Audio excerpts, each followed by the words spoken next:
Welcome to Big Blend Radio's Military Monday Show with Mike Guardia, award-winning author and historian.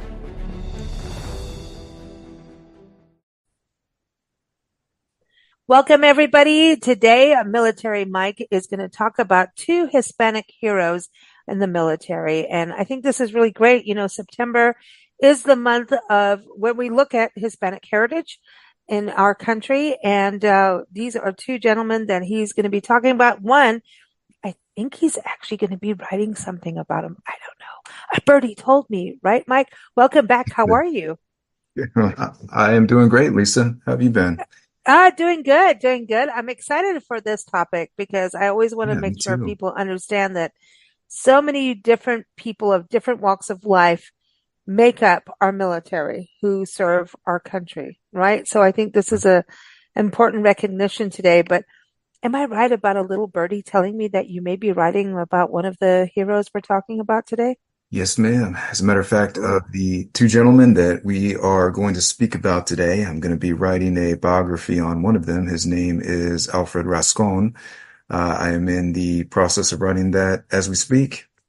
Oh, wow. Wow. So you're in it, right? Mm-hmm. And so let's talk a little bit about him because he's got medals of honor. He has done a lot. I'm looking over his bio just briefly now. So he was actually born in Chihuahua, Mexico, right, in 1945. Right. And it's great. And he was born in September 10th, actually. Mm-hmm. So this is a good month for us to talk about him. He's going to have a birthday soon. So right. How did you find out about him? Well, actually, in a roundabout way, he found me. Now I had heard of him quite a few years ago. As a matter of fact, if we wind the clocks back to around the year 2000, 2001, that was when I first encountered the name ALFRED VELAZQUEZ. At the time, he was a hero from the Vietnam War, and he was one of a few soldiers throughout the 90s who was finally getting recognized for the valor that he had committed in Vietnam.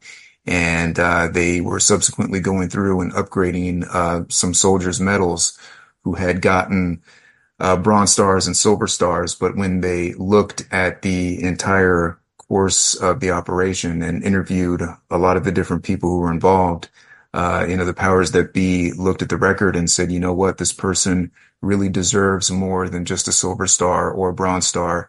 They really did go above and beyond the call of duty, and they deserve the Medal of Honor. This was something that happened quite a lot throughout the 80s and 90s. If we look at, after I think the malaise of Vietnam had started to wear off, and America was starting to repair the relationship that it had with its military, a lot of folks were saying, okay, well, let's revisit some of the records, and let's make sure that those who did put their lives on the line are getting properly recognized, and they're being properly awarded for the valor that they showed on the battlefield. So, ALFRED VELAZQUEZ, he was one who was awarded the Medal of Honor from President Clinton, of all leaders. Wow. And this was about 35, give or take, years after his initial actions in the jungle of Southeast Asia.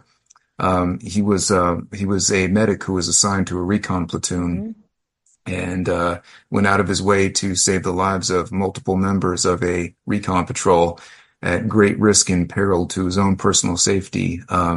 Taking shrapnel wounds, taking multiple bullet wounds, even to the point where by the time they got him to the field hospital, the chaplain started reading the last rites because they were all convinced that he wasn't going to make it.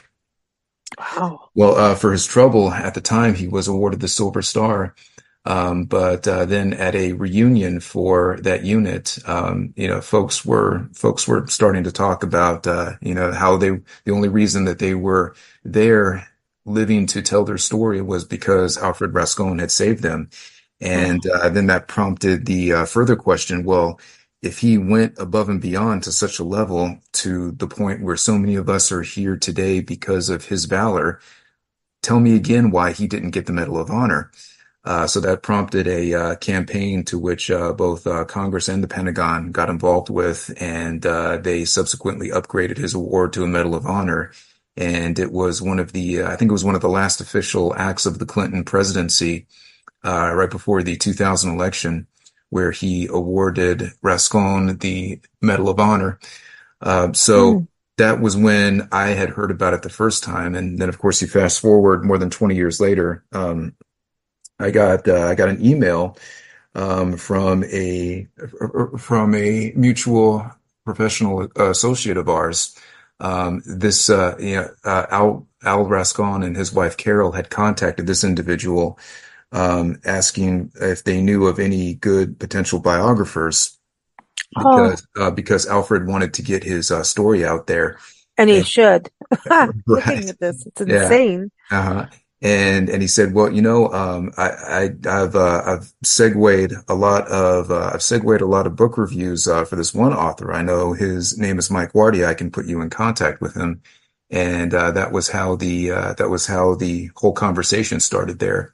And Mm, that's how I got to know Al Rascon from the name that I had read in the news some 20 years earlier to wow. a man that I have conducted several interviews with now. And yeah, that in a roundabout way is how I came to know of him and how he came to know me. And it's been an incredible process so far. I think it also just goes to show what you've done for so many years.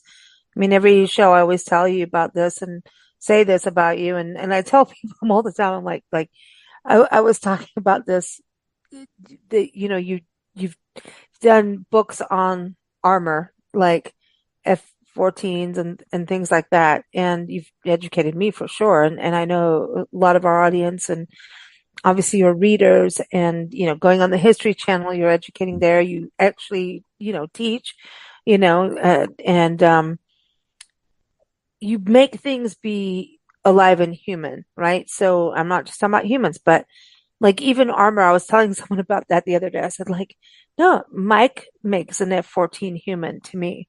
I can understand about the machine itself through the stories, through the people that fly them, and what happens with them once, oh, boneyard or being sold off or taken to this country, and then, hey, suddenly they're using them against us or whatever. Not necessarily the F-14, but he can tell you about that and all that stuff. But I think that you have that way of humanizing people because I feel like when we watch the news, and I know I've said this on all the shows, but it's true. So many troops were killed, so many troops did this, and it's so numbing. And Mhm. I think we don't understand each individual because I don't even think we can actually until we read about an individual or watch a movie or, hear a story or know them, right? Right. And I think you do that really well. And that's how we get to understand what war is really about. And, I don't think, I mean, none of us really want war, right? No. And at the end of the day, we don't. But you can't not be ready for it. You cannot be the United States of America without a military. That is like ridiculous. It's not gonna, that doesn't, whether we want peace throughout, that's not the way the world works because humans do things. And those who go out and sacrifice and do things, I think it's pretty incredible. And so when you look at, you doing the story of Al Rascon, I think it's pretty amazing. And I'm glad he wants his biography to be told because I think it's so stand up and so important that we also understand that our country is made up of people from different places, different walks of life. And he really has had a stellar career. I mean, it doesn't seem to end. Like post Vietnam, he went out, didn't he was in the selective service system. What is that? All right. So he served as the director of the Selective Service System. And what that is, in so many words, is the system that identifies young men who are eligible for the draft. I remember when I turned 18, I had to register for the Selective Service System. And that essentially means is that if you are an able-bodied male, between the ages of 18 and 35, I believe, then you have to register yourself for the draft in case there is ever a national emergency to the magnitude where it requires us bringing back a wartime conscription force. And that's all based on a numbered lottery system. Of course, it's had a bit of a hot and cold relationship with the American population at large over the years because, at one point the selective service system was seen as, something that was necessary and part of one's civic duty, to, fight for your country if your country ever needed you. And while, most people didn't have, an issue with the selective service system during its early years, I mean, its earliest iteration in 1917 when people were being registered to fight in World War I and then later in World War II and then also in Korea.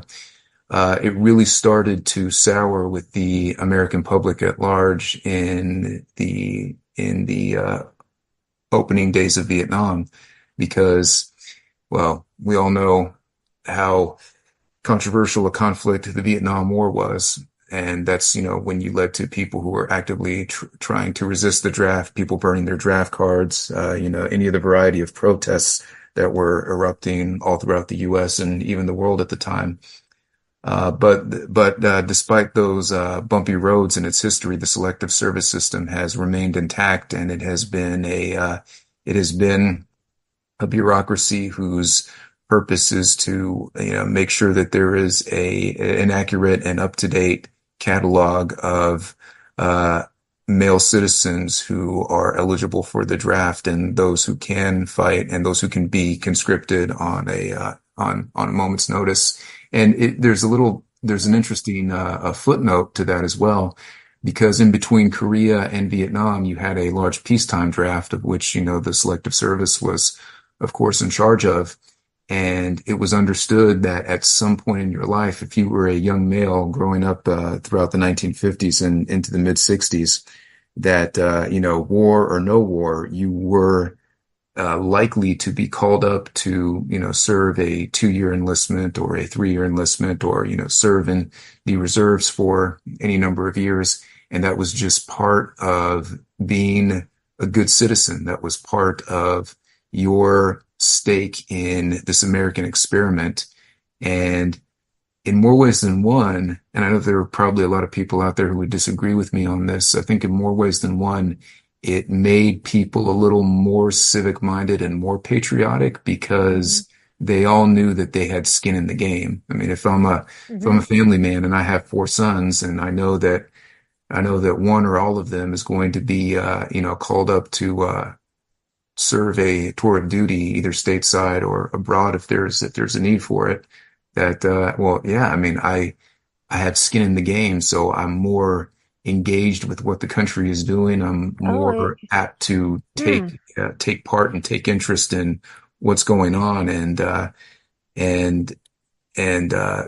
exercise my democratic muscles if ever I need to.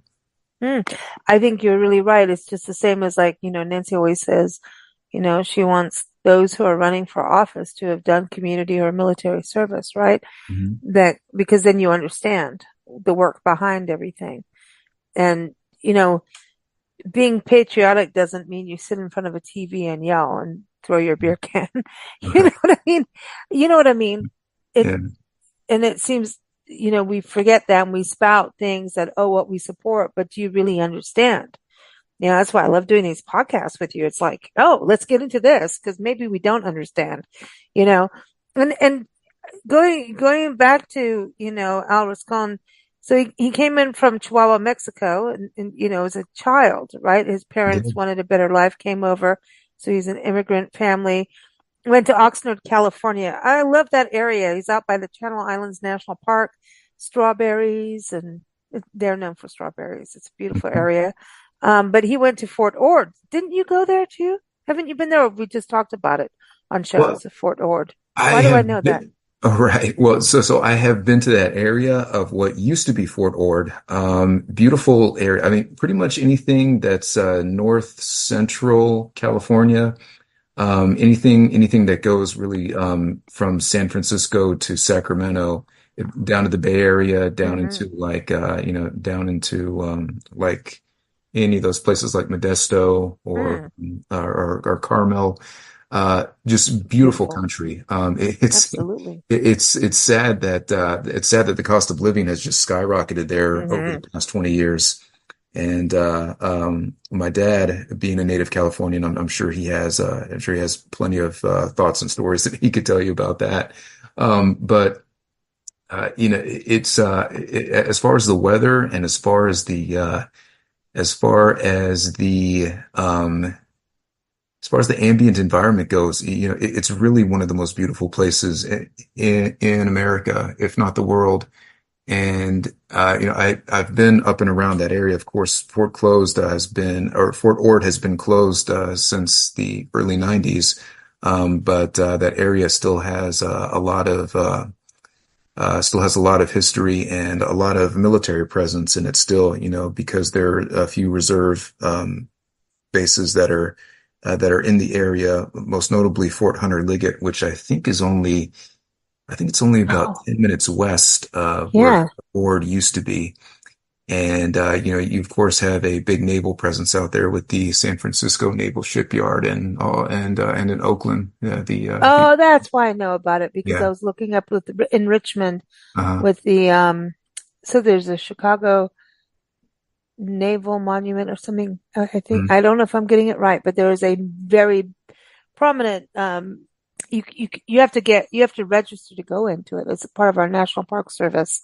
yeah, I think it's going to be the Chicago Monument. I don't Chicago Naval. I don't know why I'm saying Chicago, but that's what's coming in my head. Could be completely wrong. But there is a monument there, and the Rosie the Riveter National Monument's there, hmm. National Historical Park or Monument, um, all out of that area. So Fort Ord, he goes in there. So hey, I know we want to keep on with our Hispanic heroes here, but what happens when a fort closes? Like, I mean, now we have them in our National Park Service. Like, if you go to Fort Right. Union in northern New Mexico, you Yeah. know, right, and all this history is preserved. The uh hospitals, the jail cells right next to it, right? Yeah. It's kind of interesting going there, and you just don't understand how anybody endured any of it. Uh-huh. Please go to forts, people. If you want real history of military and what people have gone through, go to forts. It will freak you out a little bit. Even the replicas will remind you of like, wow, man, we got it good. We got internet. We have air conditioning. You know, there are things that we have. A bed that you get to be on your own bed. You know, back in the day when people were serving way back when, they were all sleeping in one big giant bed in the heat. And I've seen some crazy stuff in forts, and I go like, wow, we really have it good when you're not at war. I'm just saying. Um, but yeah, when Fort Ord closes, like what happens? Is it kind of like no one gets to go in there? Is it preserved? Does it eventually become a park? What happens with that? Yeah, well, all of the above, actually. So typically, whenever a base closes, there are one of a few things that'll happen to it. Sometimes it'll be turned into a park. It'll be absorbed into the park system of whatever state it's in, or sometimes it'll be absorbed by the national park system. And then other times will be converted to some other kind of use. One example I can think of is actually one from my old hometown back in Houston. There, just a few blocks from where I grew up, there was the former Ellington Air Force Base, which was a strategically located base that was only a few miles down the road from Johnson Space Center. That's Mm. where NASA Mission Control is. And after a while, they closed down Ellington Air Force Base and they converted it into a dual use facility. The main airstrip became a regional airport, and then NASA acquired some of the other facilities. There were some other private aerospace contractors that got some other parts of the land. And Mm. then the Air National Guard took over a few of what were the former active duty hangars And about 15 years ago, I think it was, um, DoD consolidated some reserve units on Ellington to where now it's become Joint Reserve Base Ellington, where that is exclusively your reserve forces. You have Army Reserve, you have Naval Reserve, Air Force Reserve, and Air Force National Guard, who occupy what was essentially center mass of all of the active duty forces that were on Ellington when it was still Ellington Air Force Base. So that'll Mm, be one thing that happens to it. In the case of Fort Ord, you have some of the land that was parceled out into the park system. You have other parts that were absorbed by other areas of the military. Fort Hunter Liggett, I think, took over quite a few acreages of what used to be the yeah. Fort Ord Training Complex. And then as far as the housing units go, I know a lot of those got converted into private neighborhoods. Wow. That's why I know Fort Ord. Yeah, I get it where but this is so fast. I know. And to the audience, sorry, we always detour with Mike because there's so many lessons to be told. Like, I mean, just to learn, there's just so much to military history. I think that we just, we don't always all know. Now, maybe you do, but I didn't today, but I can guarantee you half of us don't know. So I really appreciate this. Just going in back to Al Rascon because his history is pretty cool. He was in Vietnam, right? Hmm. But then he still also he was part of the war in Afghanistan and then the Iraq war too. So, I mean, his legacy, he didn't stop. He No. basically, once he got in, it seems that he really just kept serving. Am I right with that? Like that Well, he just, yeah. he was in and out for a while. Mhm. It really was just a call to serve whenever he felt that America really needed it. Because when he Mm, was in Vietnam the first time, that was his very first enlistment. And, he hadn't really thought that far ahead about whether or not he was ever going to make a career out of it, about whether he was going to stay in or whether he was going to get out. But, he wanted to do the best he could for however long the army was willing to keep him around. Well, as he gets to the end of his first enlistment and, he decides that, well, I've seen probably the worst of the worst over in the jungles of Southeast Asia. I'm going to leave active duty at the end of my active duty obligation, but continue to serve in the reserves.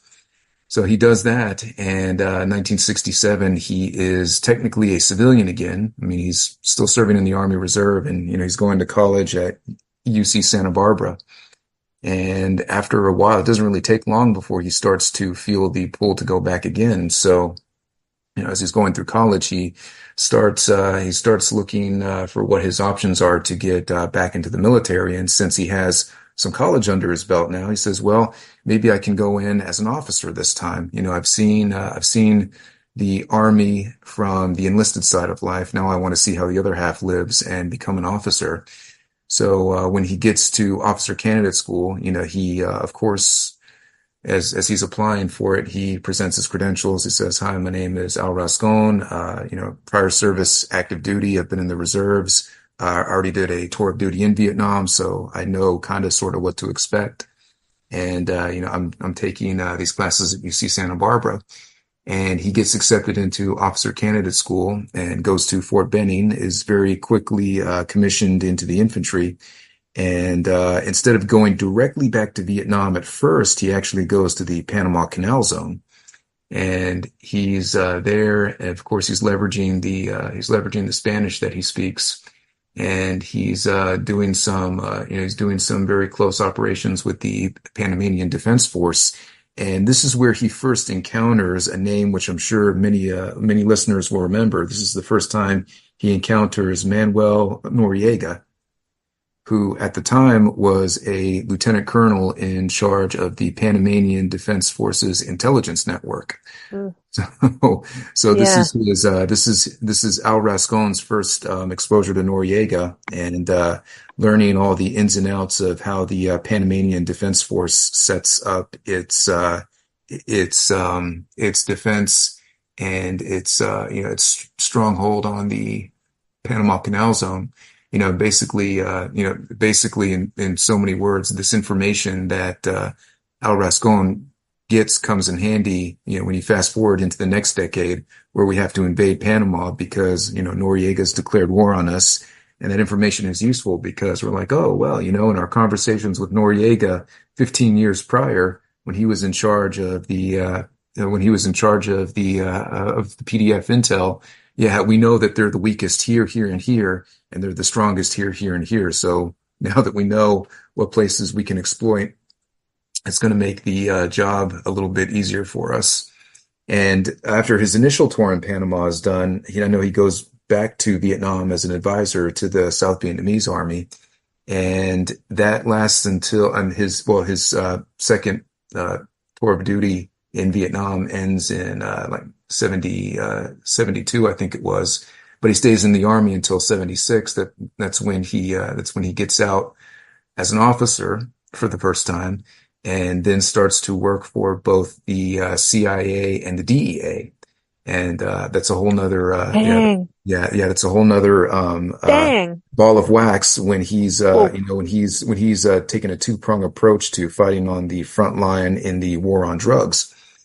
Especially throughout the 80s when this is getting Yeah. when this is getting to a critical mass, and we're starting to run ops against the Panamanian and the Colombian drug cartels. So he's working for the CIA and the DEA for quite a while up into the 90s, and then of course right around this time is when he's recognized for his actions in Vietnam. He gets finally awarded to the Medal of Honor, and then and is appointed as the chief of the Selective Service System. Okay, wait, But wait, wait. Can I back up? Can I yeah, back up a second? yeah, Because, okay, um, okay, so when we back up and look at his history of like in and out, right, of the mhm. military, which he's been consistent, but in and out. So do they list him as the CIA and everything as is, you know what I mean? Or is that like a hush hush thing is what I'm asking. Like Well, when he no, was, it's is pretty that public military knowledge. service or is that separate from military No, service? this is separate from the military. Okay, that's why. Okay. Okay. Yeah, so he Okay. leaves. Yeah, so he leaves active duty as an officer in 1976, and then for the ensuing years, he's working for the CIA and also the DEA. Wow. Wow. So he basically has given his entire life's career to our country. Yeah, Yeah, and you get to write his biography. I Oh do. my gosh. Dude, you're how perfect. This is so perfect. I'm so excited about it. Um, his nickname is Doc. I love this. But then going to war in Afghanistan, the Iraq war, and I looked, he has over 30 medals. 30 medals. That's right. Okay, so carry on going back. So then he Okay. goes in, okay, he now goes into the service system. He becomes a director for that. Hmm. So continue Yeah. on. I didn't mean to No, interrupt, but no, like no. I had to go about the CIA because that gets left off of the Wikipedia page a little bit. I'm just saying. I'm just trying to go. This is why I mean, it's in there a little bit here and there. It is there. But this is why biographies are important. Just saying. Hmm. Yeah, Right? Yeah, that's right. yeah. Yeah. So continue. So now he goes into that for a few years. Uh-huh. And so now he's like helping people that want to be drafted, right? They want Yeah. to be. Yeah. You don't want Yeah. to Well, draft me. I want to Well, be good. well, I don't know if they necessarily want to be drafted, but it's understood that once you turn 18, you have to register for the selective service system. Even now, today. Yes. So yeah. So Really? there's a. Oh, Oh yeah. So yeah. As a matter of fact, I remember. I can't remember when exactly this was, but at some point in my high school career, when they were reminding us that we had to register for the selective service when we turned 18. There was some speaker, and for the life of me, I can't remember the context, but I do remember the words that were said. They uh, they said that if you do not register for the selective service, then you could never hold public office at any point in your life, and that there were other legal consequences to include a fine if you failed to register for the selective service. They were very adamant, and they were very clear in telling us that uh, you know they were very clear in telling us that you wow. had to do it, otherwise you would face legal You're in consequences, and trouble. you would be barred from you'd Yeah. be barred uh, from political participation if you did not. Yeah. It's almost like you don't have a right to vote, even kind of thing. Almost, Like yeah. you don't have, like in South Africa, it was very much like you are going, whether you Mhm. like it or not. This is, part of life. You have the privilege of having a country that you're home in, and you will Mhm. be part of the military for these couple of years. You can That's do it right. before or after college. And a lot of people ducked out to college hoping that law would change. Well, anyway, I actually don't know where it sits on today, but Israel was like that with men and women. Hmm. And it's not like you are, well, actually, one of our guests on the show every month, Ruth Milstein, she was in the military, drafted in Israel when she was raised in Tel Aviv, and she was in the military because she was drafted. That's part of your lifestyle, and it's not always that you're going to be at war. It's everybody finds a place, and it's so important. I wanted to touch on this actually today too, just on some other interviews we've been doing lately, that you could be in the military and and it doesn't matter what capacity, right? And this goes with our kind of current times in this country. You do not, the military works because everybody's playing the part to make the whole puzzle work, right? Everybody Hmm. has a piece in the puzzle. And it doesn't matter whether you're in the actual fire or if you are in the kitchen or if you are in the admin side, all of it has to happen to make it work. Am I right in that? That we need to remember That's right. that in the That's right. military. And it really is, I think sometimes we talk about always being in the fire, but at the same time, we've talked about nurses, a few shows ago with you, Mike, and you were talking about, hey, you could be a nurse and get blown up in the hospital tent, in World War That's II, right. Vietnam, right? The combat Right. engineers that you've written about. Um, and that's the important thing is what I'm trying to say is like, it's, it's a, you give to live, right? That's right. Yeah. Okay, let's go back to Al because his stories. When is this coming out? I'm just want to I'm like I want this out now. I think he Right. needs to Well, have like it's probably going to be another year or two before. oh Yeah. Well, it takes time to compile everything. Yeah. I know it takes Yeah. time. I know, but But dude, yeah, I mean, just the imagine the story. anticipation. So yeah, I mean, not to give away too much. But yeah, it's incredible story. He's an incredible man. As humble as the day is long, and just an all around pleasant person. I think we need more folks like him. And Al, what I've noticed is that he is representative of a larger swath of many of the Latinos who have served in the military for many, many years. I mean, if we go back to some of the earliest or some of the earlier days of the Republic, we have a strong presence of Latinos on the front lines in many of the conflicts in which we fought. Just one that comes to mind right offhand is the story of Diego Archuleta, and he was a Union Army officer during the Civil War, and he Mm. was the first Hispanic brigadier general in the U.S. Army. So, here we have a Hispanic one-star general who not only fought in the Mexican-American War, like on the U.S. side, and he also served in the Civil War. And then you just go forward into conflicts like World War One and especially World War Two. And World War Two happened, I think, at a critical time in America where you were starting to have more of an influx of Latin American immigrants, and they fought in the Second World War by the hundreds of thousands. I mean, by some estimates, there were anywhere to the effect of 500,000. So we're talking 500,000 Hispanic Americans who fought for the U.S. during World War II. And, I think it was a shining moment for many Hispanic Americans because, unlike African Americans, Hispanics and Native Americans were not segregated into their own units. They fought right alongside, they fought right alongside their Hmm. white counterparts.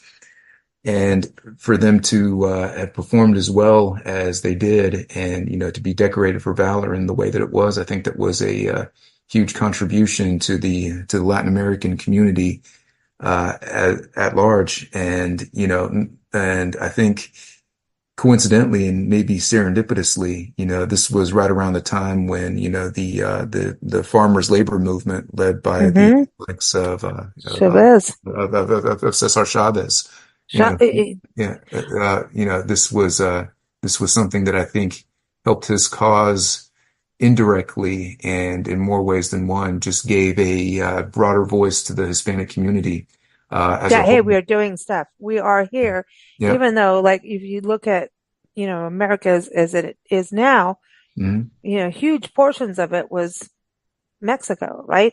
Yeah. Um, and especially the Southwest, obviously. And Right. then, we've got so many brothers and sisters out in Puerto Rico, and we got to look at Cuba too, and and we're just all connected in Yeah. North, South America, Latin America. There's this huge connection, and it's always fascinating to me about how, like, historically, we've, wiped out people and, like, the indigenous people of the country who went on to be Navajo code talkers. Hello, the Navajo, like, we were horrible to them, but now they're going to help us with this country in World War II, right? Isn't that amazing? I mean, people that can go, okay, let's just keep going beyond. Right. Let's, um, it blows my mind of that kind of caliber. So I know you wanted to talk about Master Sergeant Raul Perez, known as Roy Benavidez. So this is interesting because his life was also pretty much in Texas, right? Which I know that you lived in Texas, and Mhm. we know Texas. And so yeah, so he was born in 1935, August 9th. So we're really keeping it in this timeline, Mike. You did good on picking who you wanted to talk about. But I was looking in wow. And so his mom, am I right that his mom was a Yaqui Indian? Like that That's would be right. more from Tucson area that I know of, the Yeah. Yaquis. Yeah. Yeah. That's right. His mom was a Yaqui Indian, and that actually reminds me that segues into an interesting commentary. And in a lot of the history classes that I've taught, I've even mentioned this. One thing that I think is unique and in many ways I think is also commendable, if you look at how the Hispanic culture really came into its own, when the Europeans came to the New World and you had the Spanish and the Portuguese explorers who landed here, you know, it's it's one of those things where, you probably don't realize it unless you really think about it. And it's one of those things that's kind of hiding in plain sight, because if you look at what the Spaniards and the Portuguese did when they landed in the New World, they mixed with the Native Americans who were already here. That's Hmm. why many Hispanics have bronze skin and why they have darker hair. And you had pretty much an indiscriminate mixing of Spaniards and Native Americans, and that's why you have these you have this broad population that carries forward a lot of the Native American features, and where you had Spaniards of every gradient of color who mixed together with the Yaquis or the Mm. or the Tohono O'odham? or the Aztecs or the or the Yeah. Texas, and they created that hybrid culture that we see throughout Latin America today. A lot of my friends are that, and Yeah, don't mess with them ever. Let me tell right. you, they will take you down. But they're Yeah, also the sweetest, most kindest, exactly. Yeah. people, but don't mess with them ever. Uh-huh. Like I've even, girlfriends, like, that are like, I would never, like, dude, if I ever needed an army, I'm calling them because they will take you out. And Yeah. like, but because there's such a fiery spirit, but passionate and loving and ultimately kind, they will give you everything they don't have. If I mean, I can't explain it, how wonderful they are. Like, just, my friends that I personally know, like, just are, man, yeah, I, yeah, they are just so passionately beautiful people. And at the same time, do not do the wrong thing. Loyalty is everything, Uh-huh. right? Yeah. And yeah. And the interesting thing is that, while you saw a lot of that mixing going on down in Latin America, if you go north of the border, the English settlers were not doing that. In fact, the English settlers in many ways were doing the opposite. They Hmm. kept themselves separate from the Native American tribes.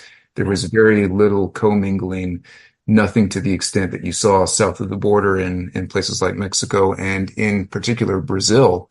And I use Brazil as a case study in this. I said, Oh. that was really where you saw the most intermixing of all the races that met there, Hmm. because you had the white Portuguese settlers, you had the Native Americans who were there, and you also had the African slaves who were being Yep. transported there. And all three of those ethnic groups, they all intermarried, they all mixed Hmm. together. And that's why if you go to Brazil, you see every gradient of color. You see people who are lighter skinned than me, and then you have people who are like the darkest shade of pretty much the darkest shade of black skin that you could Hmm. that you could encounter. Um, so yeah, it's just it's interesting to see that, and Roy of course being a having the having that Native American background, particularly Mm. from his mother's side, I think that that contributed a lot to his I won't say rough and tumble upbringing, but the upbringing that you would expect from more pioneer stock. I think it was added to the fact that he lost both of his parents at a very early age, both of whom coincidentally succumbed to tuberculosis, which Mm. was a common killer right up until about 70 years ago. And Yeah. then he had to live with relatives, and just was introduced to hard labor and the school of hard knocks at a very early age. And as I was writing that book on Jay Vanderpool, I couldn't help but think of the parallels between him and Roy Benavidez, because here were two guys who were uprooted from what should have been a nuclear family life, and put into a lifestyle that was both itinerant and filled with hard labor. I'm thinking, man, these guys grew up quick, out of necessity. Mm-hmm. And because they had that rough and tumble upbringing, yeah, I think it just made the downstream effect was that they were much better soldiers in the long run. I think there's a survival mode, right? Right. We talked about that even with Lee Marvin, right? Who Hmm. served of, JD Venerable. I mean, Coyote Recon, everybody, go get that book. From Mike Guardia. Go to MikeGuardia.com. Just saying, gotta give you a shout out, right? Yeah. How many books now? Wait, 20 something? 20? 26, I think. Oh, ah, wow, Mike. You go, you do it. You got it. But this is the thing. Survival, you understand life and death better than anybody else if you're in those predicaments as a kid. You Right. understand life and death if you're hunting. Sorry, I'm not into killing animals, but food is food, right? Right. Um, it's different than trophy hunting, personally. Just saying, my own personal thing. But there is something about these guys that it's already in them at that point to do. And you are already set up for military at that point. You already know how to see how something has to be done. Like if you know how to hunt, you already know I have to be here at this point. You can't mess around. You have to be quiet. You can't be on your cell phone and trying to hunt, right? You know what I Right. mean? You have to be focused. You have to understand a plan of action and be able to step in immediately when the plan of action doesn't work because it Hmm. can go that way. And I think these guys, and back then, I mean, I'm thinking about him being born in 1935 and what our country was like at that time. It's Right. really an interesting time for him to step into the military. TB, definitely that, um, God, look up Van Morrison's song TB Sheets. Like, wow. Because it was about that. It was about how TB spread. And I've been to cemeteries across this country where it's like this, like if you're lucky, they were buried in a cemetery. But there are mass graves of TB and yellow fever and things like that across our country. I mean, Yeah. Asheville, where we're recording right now with you, um, go downtown. If you go down this one church street area and all the churches and the road is bumpy and, mass graves under where you're walking because of disease. And they didn't know what to do. What are they going to do at that time? It's interesting to see how we would think, oh, we would do this now. But back then, and that's what I'm thinking about Roy Benavidez. So he comes from necessity, gets into it, right? But he also seemed to be at a very young age, very industrious, as kind of like a little entrepreneur for himself. Like, I need to survive and I'm going to go do whatever job I can do. I'm looking here that he even shines shoes. Like, come on. We rarely see that anymore, shining Right. shoes. God, now we don't. Are you kidding me?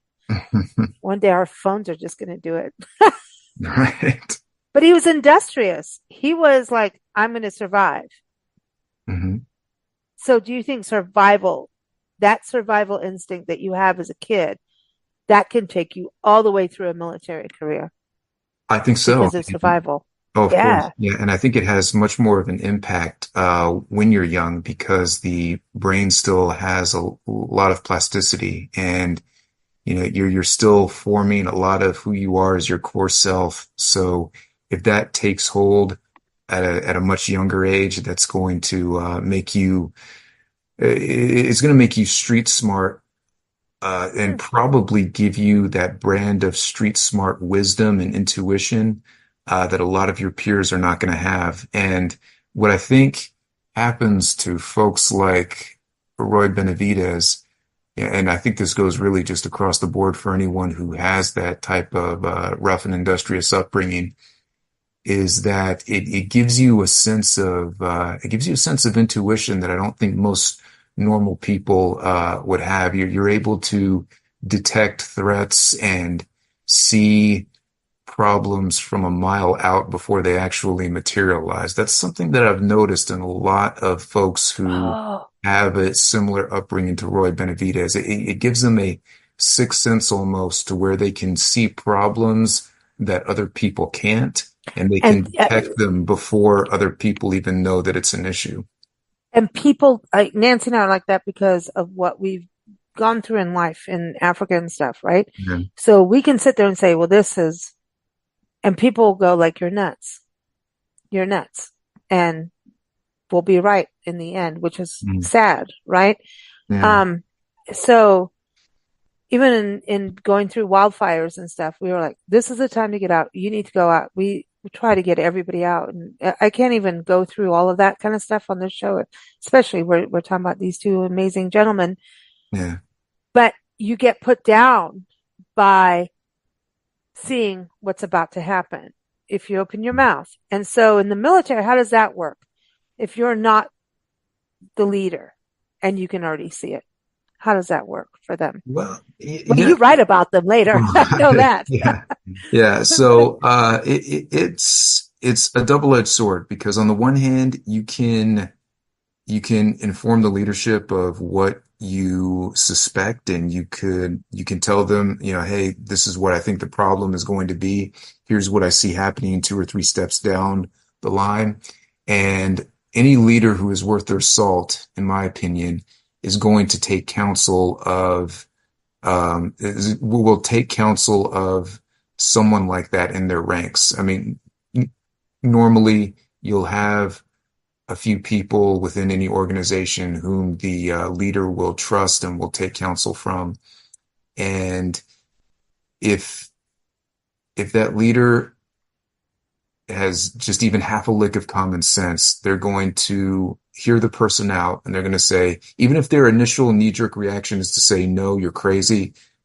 Okay, well, yeah, you might be crazy, but explain to me your thinking. Tell me Yeah. how you think this ends and what led you to come to this conclusion. And if that person can adequately explain it and the leader says, oh, wow, okay, well, you know what? I think you're right. Let's try this a different way. Then everything will be okay. Now, of course, you have other leaders who say, no, I'm in charge. And, Yeah. whatever I say is going to be taken as the gospel according to St. Luke, and you'll have leaders like that. And believe me, I've served under many of them, where, the end result is, well, gosh, you made a bad decision that was to your detriment and the detriment of the unit. And it could have been avoided had you listened to this person who actually knew what they were Yeah. talking about. There's Yeah. no And leader who's the, going to have all the answers all the time. And, you have to take counsel of those who are in your company. I mean, even though the decision is ultimately yours, to think twice, even if you do think on some level the person is a little touched, because sometimes those touched people can see things you can't. that's the point because the crazy part, like, oh God, everybody shoot me for saying crazy, but the crazy ideas come from people thinking outside of the box. And in Yeah. warfare, that's what you do. That's Right. what criminals do. And they watch. So you go, oh no, that's too hyper. Or Nancy and I will sit and they go, oh no, this, that. Because if you've gone through stuff, you already know it can happen, Hmm. right? So once you've been through something and understand this kind of horrific thing can happen, you're very aware. And then you start being way aware of all kinds of things too. Yeah. Not to the level of paranoia, but the level of, um, let's be aware. Let's not do things to bring this on or that on, or this is your level of attack if you're going to be in the military. Yeah. And I've had to be in the way of attack on things in life too. There things have happened in life where you don't just sit back. It's I've I think people need to understand that about the military is like sometimes you're out on the limb, a lot of times, right? And Mhm. you've got all the training you can have and everything. It's the people that just flip the switch. It's like what you've written about Hal Moore. He was one of those that flipped the switch. And Jay Vanderpool, flipped the switch, just said, we're going to have to do this now. That's that. And it does go in line with the military in that this is the goal and safety for all as best we can, right? This is the goal and this is the safety thing. And Hmm. sometimes things don't go as planned and you're just going to have to flip the switch immediately for survival. and maybe to take out your opponent. So it seems that Roy Benavidez did a lot and worked really hard, got a lot of medals, right? Yeah. But also had a hard time getting people to understand what he did in a way. He did a lot for youth. He's done a lot. He's passed, he's laid to rest back in '98, but he also wrote, he wanted his story out there, but it seems that it took a while to get him some of his recognitions. It did, and that is, I think that's an unfortunate byproduct of wars, and not just the ones that have happened within the last 2 centuries, but I just think of the broad arc of military history is that there's a lot of valor that goes unrecognized, and I think it was perhaps exacerbated more in the wake of Vietnam just because of how controversial the conflict was. But I do remember writing about a gentleman in the combat diaries. His name was Commando Kelly. And Kelly was a Medal of Honor winner in World War II. Had an incredible story of how he saved the lives of quite a few people in his unit and allowed for their safe escape and withdrawal. I remember years after the war, he appeared on an episode of the Mike Wallace Show, and he said, when I look back in my service, I did a lot of things that you could call heroic, but you know what? So did a lot of other guys in my unit too. There were a lot of other men who were men of valor and did some very heroic things over there, but they weren't as lucky as I was. They didn't do it in front of the right person, or the right person didn't see it, or the people who did know about it didn't live long enough to share it with the powers that be. So, and he said this, and I'll never forget it. It was words to the effect of, I don't think that my Medal of Honor was something that makes me a better soldier, because there were so many of us who deserved it at one time or another. Mm. Wow. Wow. So you have the medals, but Yeah. more should have had it because, well, yeah, I mean, battles are bloody and people don't know every little second, right? And I mean, journalists, I mean, were they able to be in some of these combat zones like in Vietnam for a lot? Oh, I mean, sure. but not, I mean, how much are they, how protected are you? I've been reading a little bit about this kind of stuff and thinking that sometimes we need to look at journalists as part of the military. And I almost feel like journalists should be in the, like, go to boot camp. Do you know what I mean? I feel like, Yeah. Well, but then there can't be government because they need to be the watchdog too, right? So right. it's weird. Right. Yeah. Well, you do have combat correspondents. As a matter of fact, every branch of the military has a journalist MOS. They have like an enlisted, or in many cases an officer specialty for public affairs. They have enlisted soldiers, sailors, and Marines whose entire job in the military is to be a journalist. I think back to the movie Full Metal Jacket. Matthew Modine's character was Hmm. a combat correspondent in the Marine Corps, and for any journalist in a combat zone that is not an official combat correspondent, they're a civilian journalist who is covering the story, and they're essentially attached to the Department of Defense, but still writing for what is by every measure a civilian news organization. The biggest one that comes to mind, and one who I think really defines what a combat civilian journalist should be, was Joe Galloway.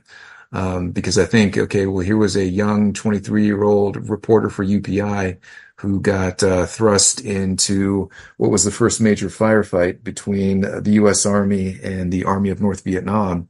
He was right alongside Hal Moore at LZ X-ray, through all that blood and guts, and told the story in a fashion that was at one and the same time fair to the facts of what happened and fair to the sacrifices of the men who were on the ground that day because, Joe Galloway was right there with him, through every last bit of it. And, you know, to, uh, to have that level of, intimate firsthand knowledge, I think really goes a long way into ensuring that everybody back home knows the story and, knows it without too many filters of a political agenda. Mm.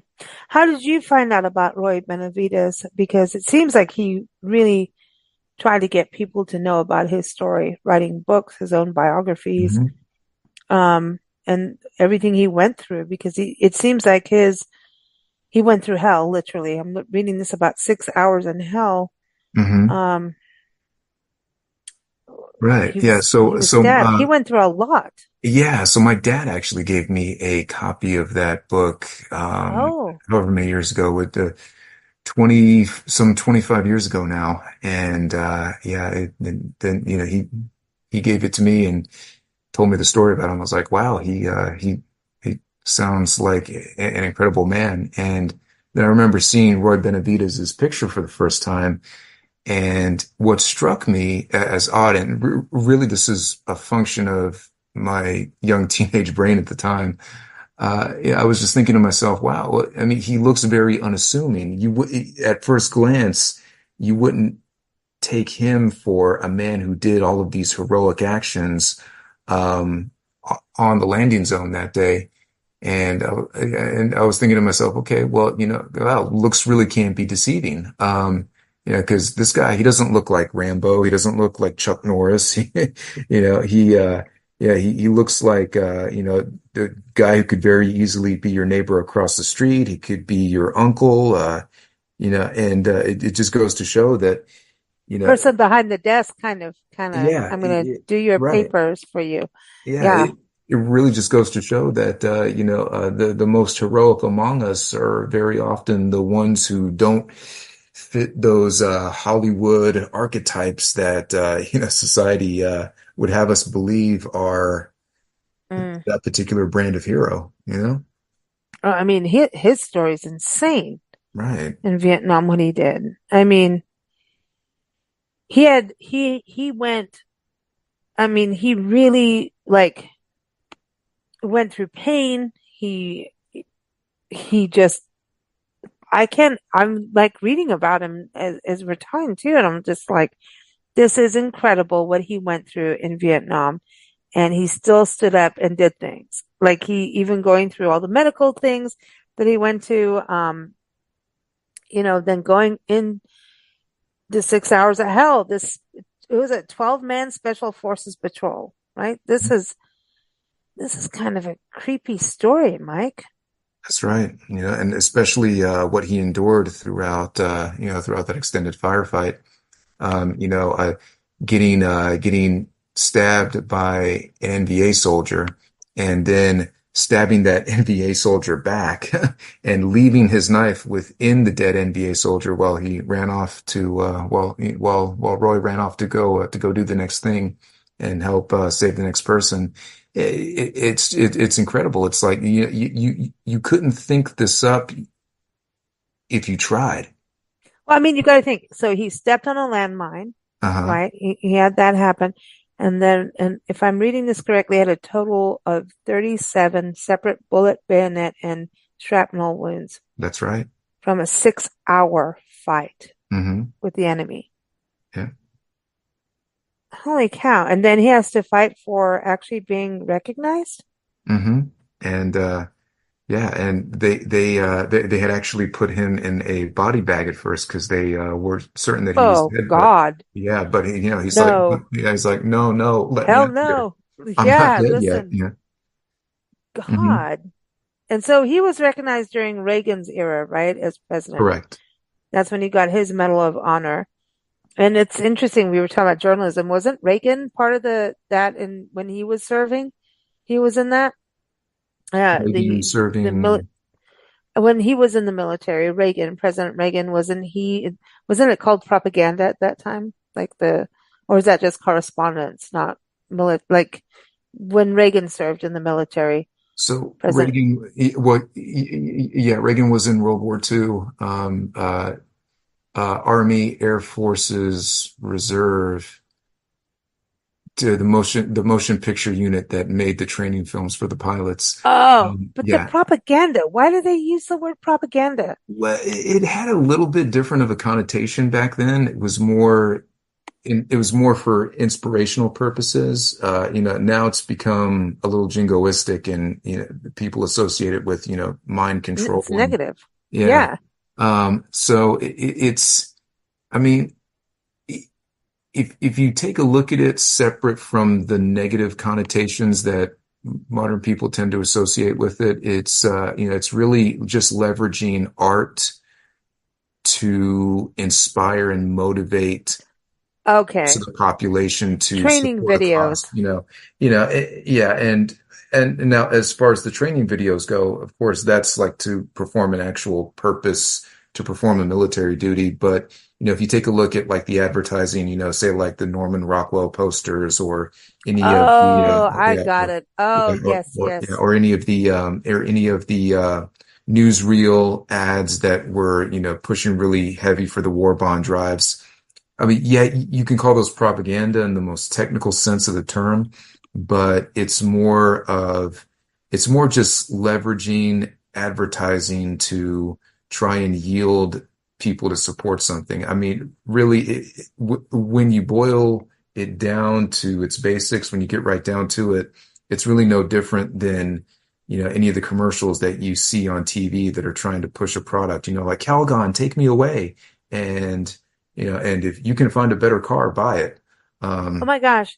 I can't believe you just said Calgon, take me away. I right. had a friend send me that and say, Calgon, take me away. And I'm like, I don't know what you're talking about. And Uh, then she had to send me the video, like an old video of it. Well, I wasn't here. I was in a different country.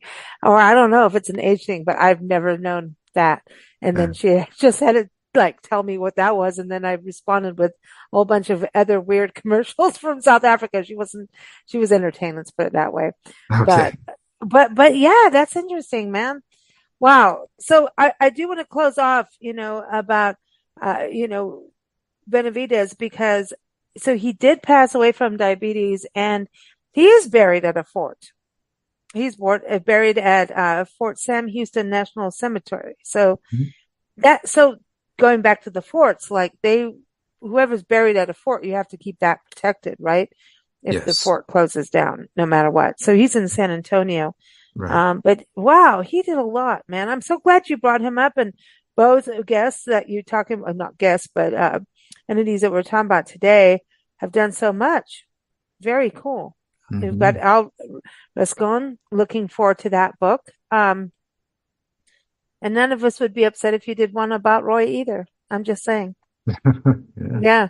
What's coming up next for you, Mike? I know you've got History Channel things happening, right? So people Yes. should know. Yes. So let's see. We wrapped up this past spring, wrapped up season one of The Proof is Out There, Military Mysteries. And the show has been greenlit for 4 seasons, so Ooh, no word yet on where we're going to start filming the second season, but we know that it's out there. And yeah, so we're just waiting for the latest on that. And if any of the viewers out there would like to see either Military Mysteries on demand, they can do that, or they can also see the other History Channel series I was on called I Was There, and that was for 1 season. Now, still, we haven't gotten the official word whether there's going to be a second season. We think there is because the first season was very well received.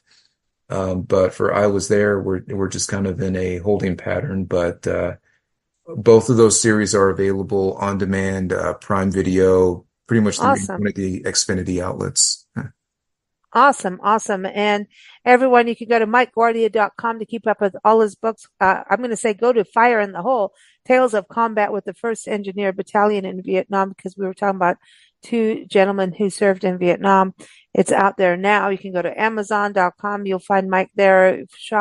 Bookshop.org, all those places you can get his books. And he's always busy. 26 books. You're making me feel old, Mike. You are. It's okay, though. It doesn't matter. But it's like, I love that you're going to be doing, ALFRED Rascon's biography. I think that's fantastic. I love that. I'm so happy about that. What is the next book coming out? All righty. So that is Red Bandit. That's the combat history of the MiG-29. And that is going to be out a little bit later this year. Okay. We can't wait. The MiG-29. So you're going to make it human for us, right? Mm-hmm. For people like me. And then people that know about it are going to be all interested too.